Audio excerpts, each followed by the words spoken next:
Hello बच्चों, let's see the question. The question states that the spring of force 1200 Newton per meter is mounted on the horizontal table as shown in figure. So इस तरह से जिस तरह figure में दिखाया गया है उस तरह हमने यहाँ पर स्प्रिंग लगाई है which is mounted on the horizontal table. इस तरह टेबल पर स्प्रिंग लगाई है और that is attached with a mass m, a mass of 3.0 kg. So therefore this is mass which is attached to the free end of the spring pulled by the distance of 2 cm and release. What is the speed of the mass when spring is compressed by 1.0 cm? So spring की speed कितनी होगी जब वो 1.0 cm से compress की जाएगी. So here जो distance दिया गया है, जो distance है that is amplitude of this of the oscillations performed by the spring. So therefore की concept क्या होगा इस problem का? की concept oscillation of the spring, oscillation of spring. So यहाँ पर हमें velocity of the oscillations पूछा गया है. So basically formula for the velocity of the oscillation is equal to v square is equal to omega square in bracket a square minus x square, a square minus x square. So therefore हमें यहाँ पर v निकालना है. Omega means क्या होता है? Omega is equal to k bye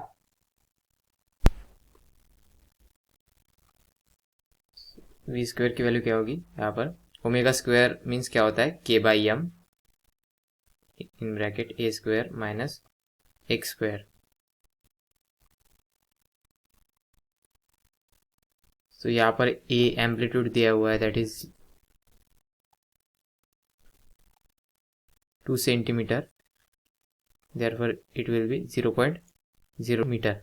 और जो डिस्टेंस यहाँ पर हमें दिया हुआ है this is amplitude a that is 2 centimetre और distance x that is 1.0 centimetre. Therefore x equal to 1 centimetre that is 0.01 metre. Therefore v square is equal to k की वैल्यू क्या है? 1200 अपॉन 3 kg, यहाँ पर 0.02 होल स्क्वायर माइनस 0.01 इसका whole square. So this will give v square equal to 400 into 3 into 10 to the power minus 4. So v square becomes under root 12 into 10 to the power minus 2. यहाँ पर v होगा, यहाँ पर plus इसीलिए लिया है क्योंकि हमने मैग्नीट्यूड निकालना है. Therefore because we are considering speed, so यहाँ पर स्क्वायर रूट लिया. Later on we will get here 3.46 into 10 to the power minus 1 meter per second. Therefore v becomes 0.346 metre पर सेकंड. तो आशा करता हूँ आपको सॉल्यूशन समझ में आया होगा. Thank you.